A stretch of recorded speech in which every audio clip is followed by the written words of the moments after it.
Hello friends, welcome back to our YouTube channel SSC tools. आज के video में हम DSSB इंग्लिश का सेट नंबर 11 डिस्कस करने जा रहे हैं, जो कि DSSB LDC 2017 का प्रीवियस ईयर क्वेश्चन पेपर है।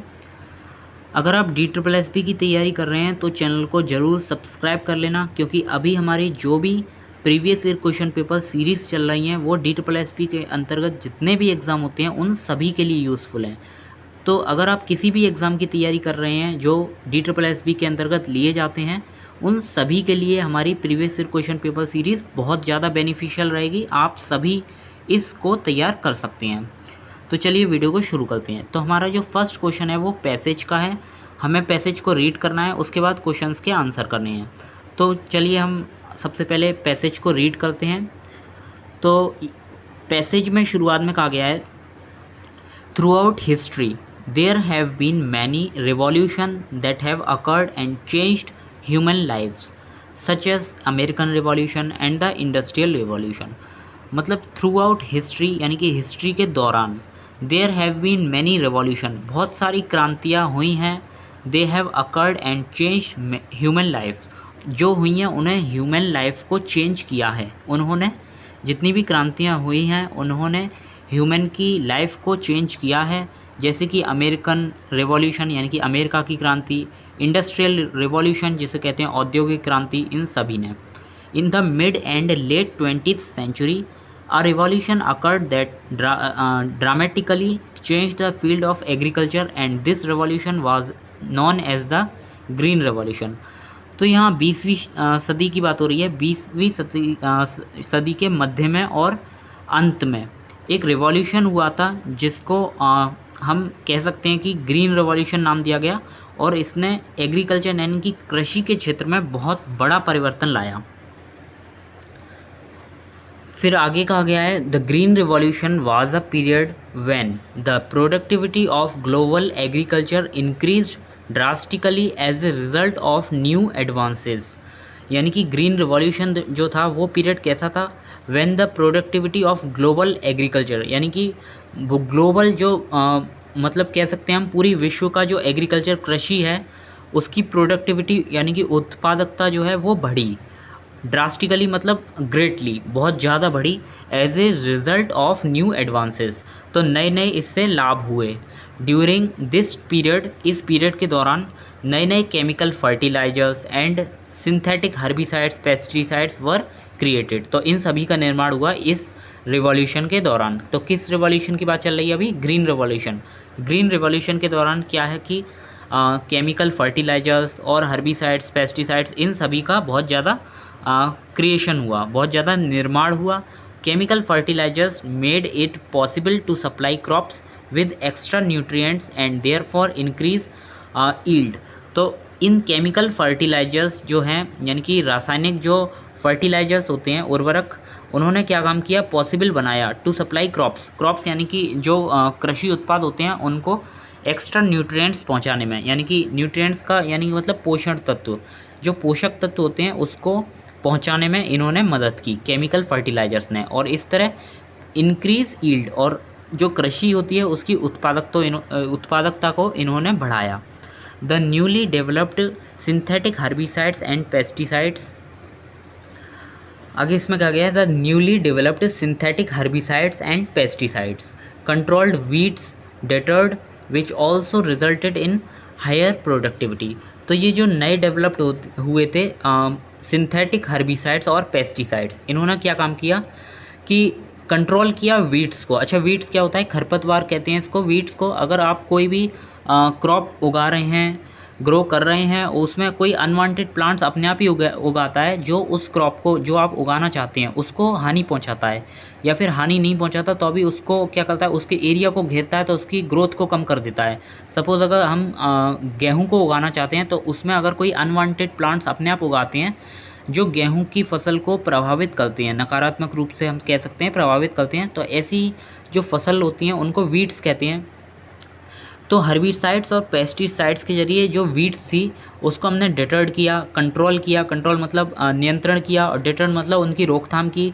विच also resulted in higher productivity. तो जिसने भी रिजल्ट इसका क्या दिया, हायर प्रोडक्टिविटी यानी कि ज़्यादा उत्पादकता प्रदान की। In addition to the chemical advantages utilized during this period, high yield crops were also developed and introduced। मतलब in addition to chemical advantage, मतलब केमिकल मतलब रासायनिक जो लाभ थे उसके अलावा यूटिलाइज्ड ड्यूरिंग दिस पीरियड, जो भी केमिकल यानी कि रासायनिक लाभ हुए हमारे, उनका यूटिलाइज किया गया इस पीरियड के दौरान। High yield crops were also developed, मतलब हाई यील्ड क्रॉप्स यानी कि ज़्यादा उत्पादकता वाली जो फसलें हैं वो उगाई गई, डेवलप की गई और इंट्रोड्यूस नई मतलब नई नई लाई गई। मार्केट में नई नई ऐसी क्रॉप्स लाई गई जिनकी प्रोडक्टिविटी बहुत ज़्यादा हाई है। आगे कहा गया है high yield crops are crops that are specially designed to produce more overall yield. मतलब हाई यील्ड क्रॉप्स के बारे में यहाँ बताया गया है। तो high yield crops are crops, मतलब हाई यील्ड क्रॉप्स ऐसी क्रॉप्स होती हैं यानी कि ऐसी फसलें होती हैं जो स्पेशली डिज़ाइन की गई होती हैं to produce more overall yield, यानी कि पूरी तरह से कहा जाए तो ज़्यादा जिसमें यील्ड होती है यानी कि उत्पादकता उसमें ज़्यादा अधिक होती है। A method known as multiple cropping was also implemented during the Green Revolution and led to higher productivity। यानी कि a method known as multiple cropping, मतलब एक मेथड, एक ऐसा तरीका जो कहलाता है multiple cropping, was also implemented. तो मल्टीपल क्रॉपिंग नाम का एक नया तरीका अपनाया गया, was also implemented during the green revolution के दौरान, and led to higher productivity. और ये भी किसकी ओर ले गया, हमें हायर प्रोडक्टिविटी की ओर ले गया। नेक्स्ट आगे इसमें कहा गया है multiple cropping is when a field is use to grow 2 और more crops throughout the year.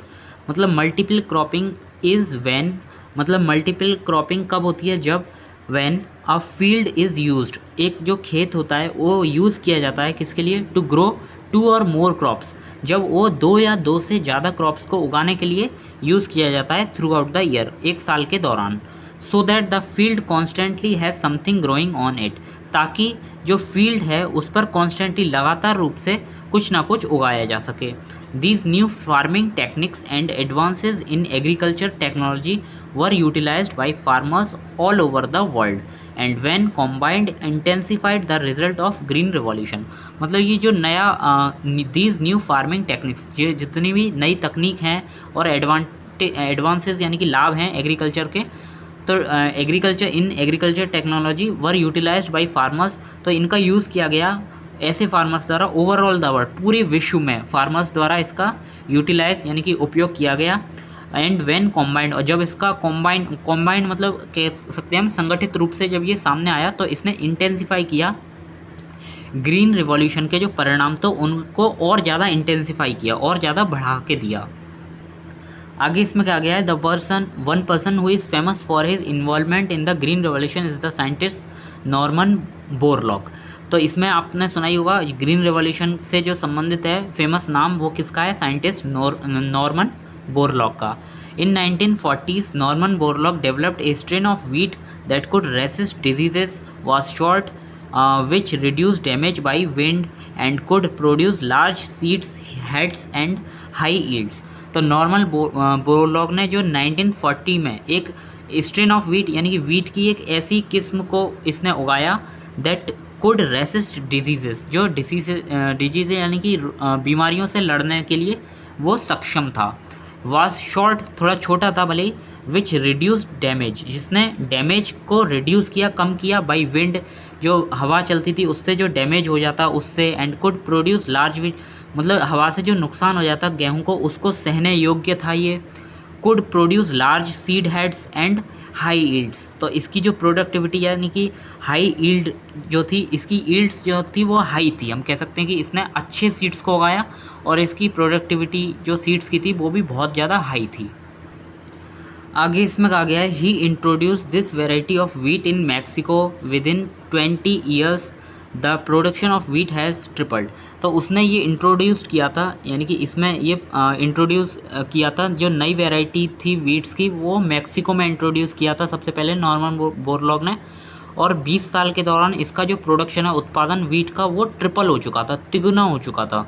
This allowed for the production of more food for people in Mexico. और इसने क्या काम किया, प्रोडक्शन को क्या काम किया, पीपल के लिए बहुत ज़्यादा बढ़ा दिया प्रोडक्शन को। This allow the production of more food, यानी कि और ज़्यादा फूड के प्रोडक्शन को इसने बढ़ाया फॉर पीपल, लोगों के लिए, इन मैक्सिको, मैक्सिको में। ऑल्सो मेड इट पॉसिबल, और इसने ये भी संभव बनाया कि for Mexico to export their wheat and sell it other countries, sell it to in other countries. मतलब इसने ये भी पॉसिबल बनाया, यहाँ एक तो पीपल के लिए, लोगों के लिए खाने के लिए तो बनाया ही बनाया, और इसके साथ साथ पॉसिबल बनाया मैक्सिको के लोगों के लिए एक्सपोर्ट करने का। यहाँ सॉरी एक्सपोर्ट है, आर लिख लेना, एक्सपोर्ट, एक्सपोर्ट देयर वीट, मतलब अपने वीट का खाने के साथ साथ एक्सपोर्ट भी किया जा सकता है। And sell it to other countries, और अदर कंट्रीज़ को सेल यानी कि बेचा भी जा सकता है। फिर आगे इसी में कहा गया है कि Norman Borlaug helped introduce this high yield variety of wheat to other countries in need of increase food production. तो नॉर्मन बोरलॉग ने इस तरह हेल्प किया, introduce this high yield variety of wheats, तो इस high yield variety of wheat को introduce किया to other countries, other countries को in need of increase food production, जो जिनको ज़्यादा फूड के प्रोडक्शन की ज़रूरत थी उनको। And he eventually won a Nobel prize for his work, तो परिणामतः उन्हें क्या काम किया गया, नोबेल प्राइज़ से नवाजा गया। With developing high yield crops and for helping prevent starvation in many countries. तो इस तरह हाई यील्ड जो क्रॉप उन्हें डेवलप की थी इसके लिए, और साथ ही जो स्टार्वेशन, भुखमरी से जो बहुत सारे डेवलपिंग कंट्रीज़ जो भुखमरी से मर रहे थे उनको भी भुखमरी को प्रिवेंट किया उन्होंने, यानी कि मदद की। प्रिवेंट स्टार्वेशन, स्टार्वेशन मतलब भुखमरी को से जो लोग मर रहे थे उन ये चीज़ रोकने के लिए, भुखमरी को रोकने के लिए जो हेल्प की उन्होंने इसके लिए, और हाई यील्ड जो क्रॉप्स बनाई उसके लिए इन्हें नोबेल प्राइज़ मिला। अब आते हैं क्वेश्चंस पर। तो हमारा फर्स्ट क्वेश्चन है, बहुत सिंपल क्वेश्चन है, आप देख लेना इसको। The green revolution occurred in the field of, the green revolution किस फील्ड में हुआ था, तो ऑब्वियसली बात है एग्रीकल्चर में हुआ था, तो ऑप्शन नंबर बी करेक्ट है इसका। नेक्स्ट है 182nd question, in which crop and in which country was a high yielding variety first introduce. तो ये जो हाई यील्ड वेराइटी है वो सबसे पहले किसकी थी, यानी कि किसकी किस्म उगाई, और जो इसकी बात चल रही है ग्रीन रिवॉल्यूशन में सबसे पहले किसकी किस्म उगाई और कहाँ उगाई, फर्स्ट इंट्रोड्यूस कहाँ की गई थी और किसकी किस्म थी। तो ये हमने पढ़ा था कि वीट की किस्म थी और मैक्सिको में उगाई गई थी। तो यहाँ पैराग्राफ में आप साफ पढ़ सकते हैं, इसमें लिखा है कि Norman Borlaug developed a strain of wheat, यानी कि वीट की किस्म उगाई थी दैट कुड रेसिस्ट डिजीजेस, और इसके साथ साथ उन्होंने ये इंट्रोड्यूस कहाँ किया था, तो he introduce this variety of wheat in Mexico, तो मैक्सिको में, और ये वीट की किस्म थी। तो इससे हमारा साफ है कि जो इसका आंसर है वो ऑप्शन नंबर सी इसका करेक्ट है। नेक्स्ट है 183rd क्वेश्चन, जिसमें पूछा गया है which award did Norman Borlaug get for his contribution to green revolution. तो ग्रीन रिवॉल्यूशन के दौरान नॉर्मन बोरलॉग को कौन सा प्राइज़ मिला था, तो अभी हमने पढ़ा था। तो यहाँ से आप देख सकते हैं पैराग्राफ में, eventually won a Nobel peace prize, तो नोबेल पीस प्राइज़ से इन्हें नवाजा गया था। तो यानी कि इसका ऑप्शन नंबर सी करेक्ट है, नोबेल पीस प्राइज़। नेक्स्ट है 184th क्वेश्चन, जिसमें पूछा गया है during which period did the green revolution take place. तो ग्रीन रिवॉल्यूशन किसके दौरान हुआ था, तो यहाँ से आप देख सकते हैं हमने फर्स्ट पैराग्राफ में ही पढ़ा था, in the mid and late 20th century a revolution occurred that dramatically changed the field of agriculture and this revolution was known as the green revolution. तो ग्रीन रिवॉल्यूशन कब हुआ था, मिड एंड 20th सेंचुरी, तो mid and late 20th century में हुआ था। तो यानी कि इसका ऑप्शन नंबर सी करेक्ट है, mid to late 20th century. Next question है 185th क्वेश्चन, जिसमें पूछा गया in which part of the world did the farmers adopt techniques of green revolution. तो ग्रीन रिवॉल्यूशन को कहाँ के फार्मर्स ने इस टेक्निक को अपनाया था, तो यहाँ से आप सेकंड पैराग्राफ में यहाँ साफ पढ़ सकते हैं दीज न्यू फार्मिंग टेक्निक्स, जो ग्रीन रिवॉल्यूशन के दौरान जो भी टेक्निक्स और एडवांसेस थे एग्रीकल्चर में, तो जो भी टेक्नोलॉजी थी इसका यूटिलाइज फार्मर्स द्वारा कहाँ किया गया था, ऑल ओवर द वर्ल्ड, तो पूरे वर्ल्ड के फार्मर्स द्वारा इसका यूज़ किया गया था। यानी कि क्या कह सकते हैं हम, इसका ऑप्शन नंबर डी करेक्ट है। एंटायर वर्ल्ड, पूरे वर्ल्ड में जो ग्रीन रेवोल्यूशन है उसका फ़ायदा सभी फार्मर्स को मिला था जो पूरे वर्ल्ड में है। नेक्स्ट है 186 question, which was not a technique used for green revolution. तो इसमें से कौन सी टेक्निक जो है वो ग्रीन रिवॉल्यूशन की टेक्निक नहीं थी। तो use of genetically modified species, high yielding varieties, pesticides या मल्टीपल क्रॉपिंग्स।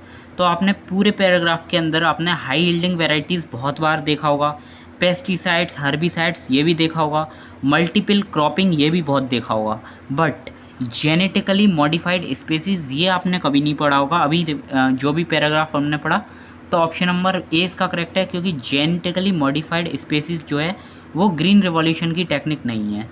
ओके, तो ऑप्शन नंबर ए हमारा करेक्ट है। यहाँ से जो जेनेटिकली मॉडिफाइड स्पेसीज़ है ये जेनेटिक इंजीनियरिंग की टेक्निक है, ना कि ग्रीन रिवॉल्यूशन की। ग्रीन रिवॉल्यूशन में आपने ये तीनों वर्ड पढ़े थे।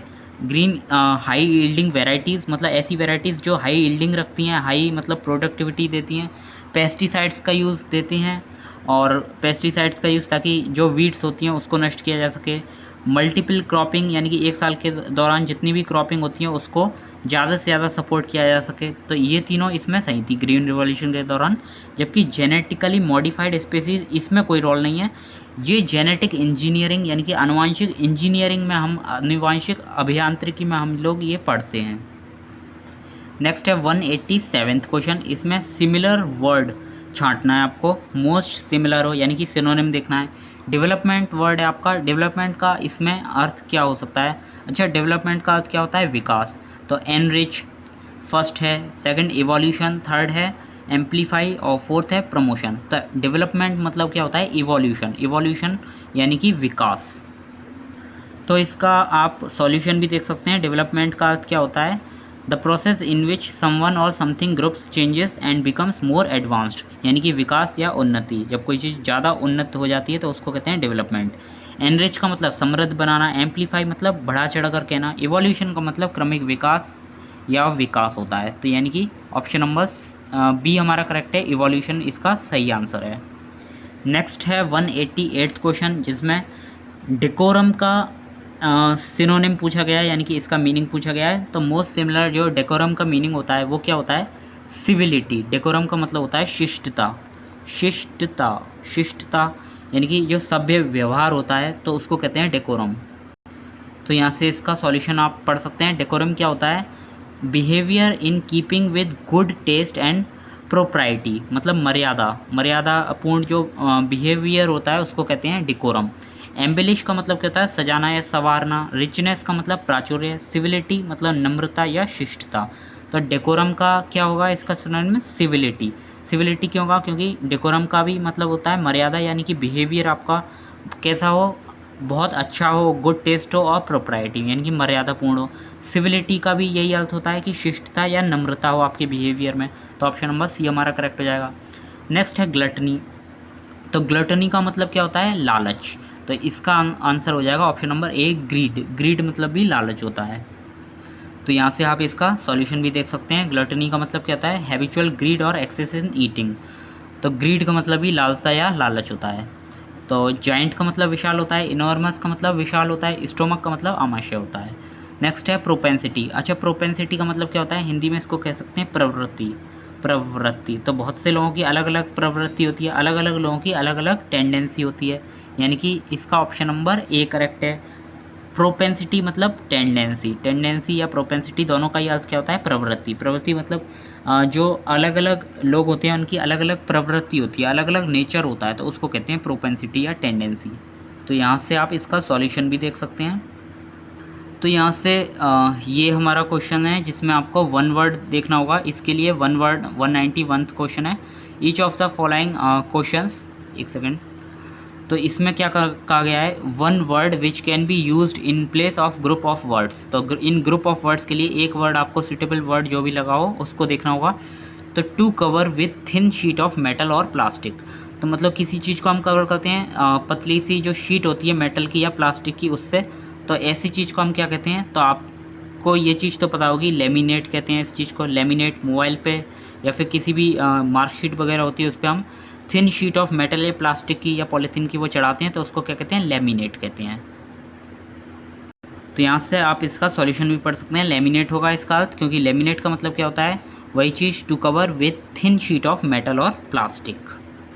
नेक्स्ट है capable of being read clearly, मतलब जो चीज़ अच्छी तरीके से पढ़ी जा सके तो उसको क्या कहते हैं, लेजिबल, LEGIBLE, लेजिबल। तो यहाँ से आप इसका सॉल्यूशन भी देख सकते हैं। लेजिबल क्या होता है, मतलब हैंड राइटिंग और print clear enough to read, मतलब पढ़ने योग्य हैंड राइटिंग होती है उसको कहते हैं लेजिबल। इलेजिबल मतलब जो पढ़ने योग्य नहीं होती है, यानी कि अपठनीय। लेजिटिमेट क्या होता है, तर्कसंगत या उचित, और रीडिंग का मतलब अध्ययन। Next 193 question, something chosen as a symbol to bring good luck, मतलब कुछ चीज़ ऐसी चुनी जाए जो हम सोचते हैं कि ये गुड लक लाएगी हमारे लिए, अच्छा लक लाएगी हमारे लिए, तो ये क्या कह सकते हैं इस वर्ड को, चार्म, मैस्कॉट, लकी टॉय या फिर टोटेम। तो क्या कहा जा सकता है, इसको मैस्कॉट कहा जा सकता है। मैस्कॉट क्या होता है, तो मैस्कॉट ऐसी चीज़ होती है जिसमें यहाँ साफ लिखा है, a person or thing that is suppose to bring good luck, मतलब एक पर्सन या थिंक जो हमारे लिए गुड लक लाता है। हम ऐसा सोचते हैं अगर हम ये चीज़ अपने पास रखेंगे या इस चीज़ को अपना साइन बनाएंगे तो वो हमारे लिए गुड लक लाएगा, वो हमारा अच्छा भाग्य लाएगा, तो ऐसी चीज़ को हम मैस्कॉट कहते हैं। नेक्स्ट है science of studying weather conditions, जो मौसम की जो अवस्थाएं होती हैं उनको पढ़ने वाला साइंस क्या कहलाता है, मीटियोरोलॉजी। मीटियोरोलॉजी आपने पढ़ा होगा, मीटियोरोलॉजी में ही ये क्लाइमेट का और ये वेदर आज कैसा रहेगा, कल कैसा रहेगा, तो ये सभी चीज़ें इसमें डिस्कस की जाती हैं। यहाँ से आप इसका सॉल्यूशन भी देख सकते हैं। मीटियोरोलॉजी क्या होता है, branch of science concern with the process and phenomena of the atmosphere specially as a means of forecasting the weather. तो वो जो वेदर फॉरकास्टिंग में जो साइंस होती है वो मीटियोरोलॉजी कहलाती है। नेक्स्ट है one who is indifferent to pleasure and pain, जो दुख और सुख दोनों में ही समान रहता है तो उसको क्या कहते हैं, वन वर्ड में, स्टोइक, STOIC, स्टोइक। तो यहाँ से आप इसका सॉल्यूशन भी देख सकते हैं। नेक्स्ट 196 क्वेश्चन, इसमें आपको फिल इन द ब्लैंक्स करना है, एप्रोप्रिएट ऑप्शन जो भी आपको सही लगे।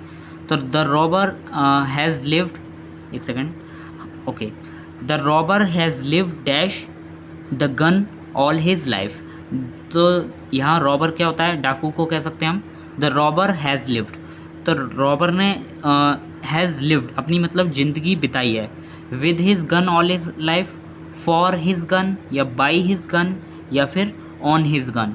तो इसका ऑप्शन नंबर क्या होगा, अच्छा ये फ्रेजल वर्ब का क्वेश्चन है। फ्रेजल वर्ब की जितनी भी क्लासेस हैं वो आपकी वोकैब की क्लासेस में कंप्लीट करा दी जाएंगी और चल रही हैं। आप वोकैब की क्लासेस ज़रूर लेना, क्योंकि आज से ही आपको ये चीज़ ज़रूर कंप्लीट करनी है। वोकैब की क्लासेस अगर आप ले रहे हैं तो आपकी इंग्लिश बहुत ज़्यादा स्ट्रांग हो जाएगी, और यकीन मानिए आप ये फिल इन द ब्लैंक्स का एक भी क्वेश्चन आपसे नहीं छूटने वाला अगर आपने वो वोकैब्स की क्लासेस लिए तो चलिए यहाँ से देखते हैं। द रॉबर हैज़ लिव्ड, अच्छा लिव्ड बाई द गन का मतलब क्या होता है, लिव्ड बाई द गन का मतलब क्या होता है कि अगर किसी ने कोई ज़िंदगी अपनी बिताई है वो भी गलत तरीके से, मतलब सही तरीके से जीवन यापन ना करके गलत तरीक़ों का सहारा लिया है, जैसे चोरी, स्मगलिंग करके वगैरह वगैरह करके जो ज़िंदगी व्यतीत करते हैं तो उसको कहते हैं लिव्ड बाई द गन्स। तो यहाँ ऑप्शन नंबर C करेक्ट हो जाएगा, लिव्ड बाई द गन्स। ये भी एक क्या है, ईडियम मान सकते हैं इसको। लिव्ड बाई द गन का मतलब होता है अपनी लाइफ को स्पेंड करना और रॉन्ग मीन्स के जरिए। तो यहाँ से हम इसका सॉल्यूशन भी पढ़ सकते हैं। लिव बाई द गन्स क्या मतलब क्या होता है, people that live by the gun are those who use a gun for evil, for bad, for wrong, to rob banks and to make money through life instead of following the right way. मतलब right वे को ना अपना कर इसकी बजाय क्या अपनाते हैं, जो गलत तरीके अपनाते हैं तो उसको कहते हैं, इसी चीज़ को क्या कहते हैं, lived by the guns. Next है प्रीपोजिशन का क्वेश्चन है ये।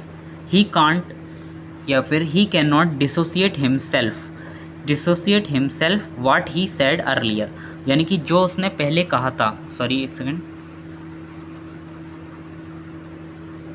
Okay, he cannot dissociate himself what he said earlier।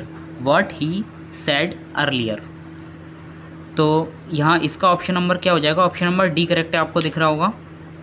अच्छा, ये एक प्रीपोजिशन होता है। डिसोसिएट जो होता है उसका मतलब क्या होता है? डिस्कनेक्ट और सेपरेट, यानी कि अलग करना। तो he can not dissociate himself, इसका ऑप्शन नंबर डी करेक्ट हो जाएगा, क्योंकि डिसोसिएट एक वर्ड होता है जिसके साथ हमेशा फ्रॉम प्रीपोजिशन का यूज़ होता है। डिसोसिएट समवन फ्रॉम, इसका मतलब क्या था? अपने आप को उस चीज़ से अलग करना। तो यहाँ उसके बारे में ये कहा गया है कि he can not dissociate himself from what he said earlier. उसने पहले कोई बात कही थी अर्लियर में, मतलब यानी कि पहले कोई बात कही थी, उससे वो अपने आप को बचा नहीं पाया, अपने आप को डिस्कनेक्ट नहीं कर पाया। यानी कि कहते नहीं है, अगर कुछ चीज़ बोल दो बाद में कहो कि नहीं मैंने ऐसा नहीं कहा था, उससे चीज़ अपने आप को बचाना चाहो, तो ये बचा नहीं पाया। तो डिसोसिएट हिमसेल्फ फ्रॉम, डिसोसिएट मतलब अपने आप को डिस्कनेक्ट करना उस बात से, या सेपरेट करना, अलग करना। तो वो अपने आप को डिस्कनेक्ट नहीं कर पाया इस चीज़ से जो उसने पहले कहा था। तो he can not dissociate himself from, क्योंकि डिसोसिएट एक ऐसा वर्ड है जिसके साथ प्रीपोजिशन फ्रॉम का यूज़ होता है। ये चीज़ लर्न कर लेना। अच्छा, प्रीपोजिशन की भी क्लासेस आपके लिए बहुत जल्दी ला देंगे हम। तो कुछ खास प्रीपोजिशंस होती हैं जो बार बार रिपीट होती हैं, इसके अलावा कुछ प्रीपोजिशंस स्पेशल होती हैं, वो भी आपको प्रोवाइड कर दी जाएंगी। अच्छा, हम कोशिश करेंगे जो आपकी प्रीपोजिशंस हैं वो वोकेब की क्लासेस में ही ऐड कर दें। तो नेक्स्ट क्वेश्चन हमारा, there is a lovely dash of the hills from the window. अच्छा, इसमें राइट वर्ड क्या हो सकता है? There is a lovely dash of the hills from the window. Window से हम हिल्स का जो एक लवली सा क्या देख रहे हैं? साइट, लुक, व्यू या इम्प्रेशन। अच्छा, जो विंडो से जो हिल्स का हम जो भी लवली सीन देखते हैं उसको हम व्यू कहते हैं। व्यू ऑफ द हिल्स, ना कि साइट या लुक। लुक नहीं कहेंगे, लुक क्योंकि किसी भी पर्सन का होता है लुक। साइट भी नहीं कहेंगे, व्यू कहते हैं ऐसी चीज़ को जिसका भी व्यू हम विंडो से देख रहे हैं, और ख़ास तौर से ऐसी चीज़ का जो नेचुरल हो, जैसे हिल्स हैं, माउंटेन्स हैं, इसका व्यू कहते हैं। तो व्यू ऑफ द हिल्स। तो यहाँ से इसका सॉल्यूशन भी पढ़ सकते हैं कि यहाँ व्यू के का अर्थ क्या है? द फैकल्टी और पावर ऑफ सीइंग का प्रयोग शुद्ध है। व्यू क्या होता है? ए साइट ऑफ और prospect typically of attractive natural scenery. अगर कोई अट्रैक्टिव नेचुरल सीनरी है तो उसको हम व्यू कह सकते हैं, उसका हम व्यू ले रहे हैं। That can be taken in by the I from a particular place, मतलब किसी निश्चित स्थान से अगर उसका हम ओवरव्यू ले रहे हैं तो उसको हम व्यू का यूज़ करेंगे उस जगह, ना कि लुक का। Next 199th question, a dash of warships was kept ready for the attack. तो अटैक के लिए जो शिप्स का, वारशिप्स जो होते हैं लड़ाकू विमान समझ सकते हैं आप, तो उनका क्या काम किया गया है? एक ग्रुप या पैक या रेजिमेंट या फ्लीट तैयार किया गया है। तो आपको ये चीज़ ध्यान रखनी है, ये एक कलेक्टिव नाउन है, और कलेक्टिव नाउन का यूज़ जो होता है वो अपनी एक स्पेशल जगह पर होता है। तो यहाँ जो वारशिप्स के लिए जो कलेक्टिव नाउन यूज़ होती हैं वो फ्लीट होती है। ऑप्शन नंबर डी आपका करेक्ट है। तो यहाँ आप सॉल्यूशन भी देख सकते हैं, रिक्त स्थान की जगह डी यानी कि फ्लीट का प्रयोग हुआ। हमेशा फ्लीट ऑफ वारशिप्स, वारशिप्स की फ्लीट होती है हमेशा, यानी शिप्स के लिए कलेक्टिव नाउन फ्लीट का यूज़ होता है। तो वारशिप्स या शिप्स जो भी है, फ्लीट ऑफ शिप्स, आपने ये चीज़ देखी होगी, हमेशा फ्लीट ऑफ शिप्स कहते हैं, FLEET, fleet of ships, SHIPS, ships. तो आप देख सकते हैं यहाँ कुछ और कलेक्टिव नाउन हमने यहाँ लिख दिए हैं, जैसे फ्लॉक ऑफ बर्ड्स, बर्ड्स का हमेशा फ्लॉक होता है, FLOCK, flock. Bouquet of flowers, तो फ्लावर्स का हमेशा बुके होता है, BOUQUET, bouquet of flowers. Pack of wolves, wolves मतलब भेड़ियों, भेड़ियों का हमेशा पैक होता है, PACK, pack. Bundle of sticks, sticks जो होती हैं उनका हमेशा बंडल होता है, यानी कि लकड़ियों का बंडल। तो ये सभी कलेक्टिव नाउन हैं जो अब अपनी जगह पर यूज़ होती हैं। शिप्स के लिए फ्लीट का यूज़ होता है। नेक्स्ट है 200th क्वेश्चन, जिसमें कहा गया I could not dash what he wanted to say. मतलब मैं क्या नहीं कर पाया, समझ नहीं पाया कि वो मेरे से क्या कहना चाहता था, वॉट ही वांटेड टू से। तो आई कुड नॉट मेक आउट, इसका ऑप्शन नंबर बी करेक्ट होगा। मेक आउट एक फ्रेजल वर्ब है। मेक आउट का मतलब होता है टू अंडरस्टैंड, समझना। मैं समझ नहीं सका कि वो मेरे से क्या कहना चाहता था, मतलब मैं उसका मतलब नहीं निकाल पाया। तो आप इसका सॉल्यूशन भी देख सकते हैं। मेक आउट का मतलब क्या होता है? मेक आउट का यूज़ होता है मतलब समझ पाना, अंडरस्टैंड। मेक ओवर मतलब नाम कर देना। वाक्य का अर्थ, जैसे मैं नहीं समझ सका कि वह क्या कहना चाहता था, तो आप यहाँ समझ सकते हैं इस वाक्य का अर्थ क्या होगा? I could not make out what he wanted to say, यानी कि ऑप्शन नंबर बी करेक्ट है। मैं समझ ही नहीं पाया वो मेरे से क्या कहना चाहता था। तो दोस्तों हमारा ये सेट कंप्लीट होता है। अगर आपको हमारे वीडियो पसंद आ रहे हैं तो प्लीज़ वीडियो को लाइक ज़रूर करना। आपकी कंप्लीट DSSB की तैयारी इन वीडियोस के ज़रिए ही हो जाएगी। आपको कहीं और से कुछ भी पढ़ने की ज़रूरत नहीं पड़ेगी, क्योंकि आपका फुल कोर्स यहीं कंप्लीट करा दिया जाएगा प्रैक्टिस सेट के ज़रिए। दोस्तों अगर आपने हमारी GS की क्लासेस ली है, यानी कि अगर आपने GK के हमारे प्रैक्टिस सेट देखे हैं, तो आपको अंदाज़ा लग गया होगा GK के हमारे जो प्रैक्टिस सेट हैं उस तरह के वीडियो आपको कहीं भी और नहीं मिलेंगे इस तरह के वीडियो। तो अगर आप GS की तैयारी कर रहे हैं तो चैनल को बहुत ज़रूरी सब्सक्राइब कर लेना, क्योंकि GS की क्लासेस आगे स्टार्ट होने जा रही हैं बहुत जल्द। आप उन क्लासेस को ज़रूर लेना, क्योंकि आपकी PCS यानी कि UPSC लेवल तक की तैयारी, प्री तक की तैयारी हम कराने वाले हैं इन वीडियोस के ज़रिए। आगे आने वाली जो GS की क्लासेस होंगी, और मोस्टली आपने चैनल्स में देखा होगा प्री की तैयारी करा देते हैं बट मेंस के लिए कोई आगे नहीं बढ़ता। तो हम आपके लिए बस यही स्टेप लेने जा रहे हैं। प्री की तैयारी कराने के बाद हम आपको फ्री में मेंस की क्लासेस देंगे, जो फुली UPSC और PCS को